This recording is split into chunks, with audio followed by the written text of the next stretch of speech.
नमस्कार मित्रों, प्रस्तुत है श्री राम कथा। इसी भांति संसार का चलता है सब काज, यहाँ न कोई प्रजा है और न है नरनाज। तुम सच्चे बनो कर्मयोगी, निष्काम करो कर्तव्य सदा। निज ज्ञानानल में भस्म करो, होतव्य और भवितव्य सदा। जिस भांति सृष्टि का मूल तत्व सर्वव्यापक चेतन ही है, नरमंडल के सुख का त्यों ही अच्छे नृप का शासन ही है। प्राकृतिक चक्र जब चलते हैं, थल को तब जल कर देते हैं। राजाओं के भी सिर फिर के तो उथल पुथल कर देते हैं। जैसे चेतन की लीला में चलता न किसी का चारा है, त्यों ही शासक के चक्कर से सब जगह मनुज भी हारा है। अनुकूल प्राकृतिक घटना हो, नृप का शासन भी अच्छा हो।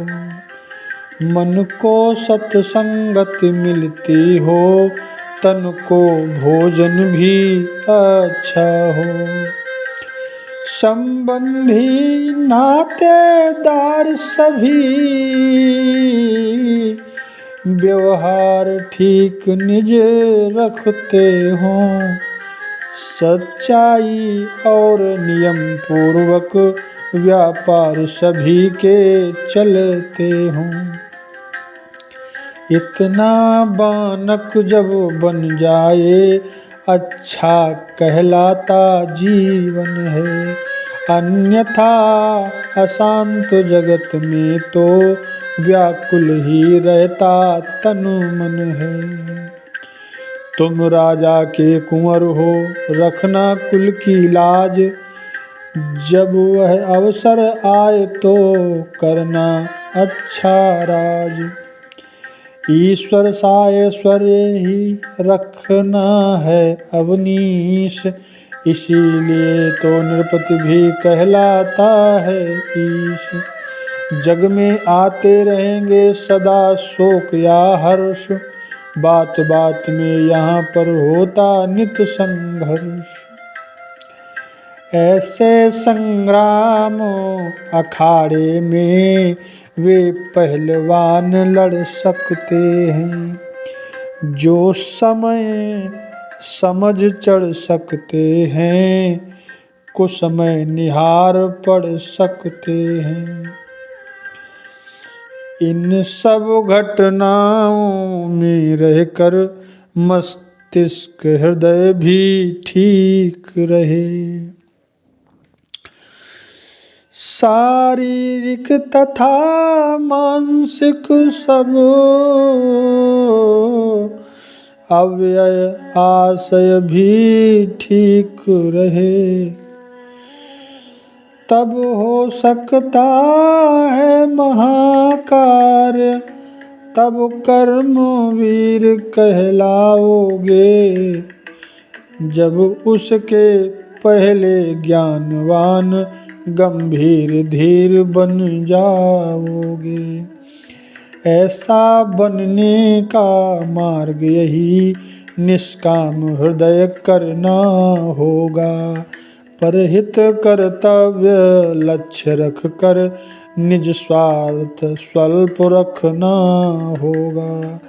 सुख दुख सामने आए तो सुख दुख सामने आए जो, वह धर्म देह के ही समझो। नाटक शाला जैसे दिखाओ, इस सारी जगती के ही समझो। अपने स्वरूप को, आत्मा को निर्लिप्त समझते रहो सदा। वह अमर और अविनाशी है, यह दृढ़ता रखे रहो सदा। बाल्यावस्था की यह शिक्षा छात्रों की बड़ी कमाई है। संक्षेप रूप में इसीलिए गुरु गीता तुम्हें सुनाई है। नित्य प्रति एकांत में करना थोड़ा ध्यान, सर्वव्यापक शक्ति से लेना यह वरदान। इस प्रकार जब हो चुका शिक्षण और सुधार, राजकाज करने लगे चारों राजकुमार। घोड़ों पर चढ़ चढ़ रघुवंशी बाहर जिस समय निकलते थे, उस समय झुंड के झुंड लोग दर्शन के लिए उमड़ते थे। इस ओर अयोध्या के वासी वह सुंदर रूप हेरते थे, उस ओर विमानों पर बैठे सुरगण इस भांति टेरते थे। जिस दिन से प्रगटे अवध राम सच्चिदानंद, तब से दिन दूना बढ़ा घर घर में आनंद। अब आगे जैसा हुआ सुनिए वही चरित्र, दशरथ के दरबार में आए विश्वामित्र। बोले राजन ध्यान दें सुन कुछ मेरा हाल, ऋषियों की रक्षा सदा करते हैं भोपाल। मैं यज्ञ जिस समय करता हूँ, दुख मुझको निश्चर देते हैं।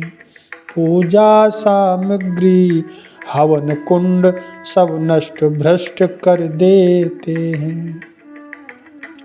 याज्ञिक उनसे यदि युद्ध करें, तो यज्ञ कार्य सब खंडित है।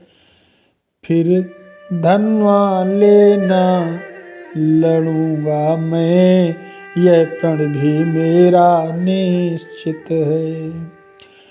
असुरों के अत्याचारों से अकुलाया घबराया हूँ मैं, रक्षा सहायता दो चीजें तुझसे लेने आया हूँ मैं। तू अपने पुत्र राम लक्ष्मण दे सौंप मुझे कुछ दिवसों को, इसमें है तुझको पुण्य सुयश कल्याण हर्ष उन दोनों को। सुनते ही दशरथ हुए व्याकुल और मलिन, हाथ जोड़ ऋषिराज से बोले वाणी दीन।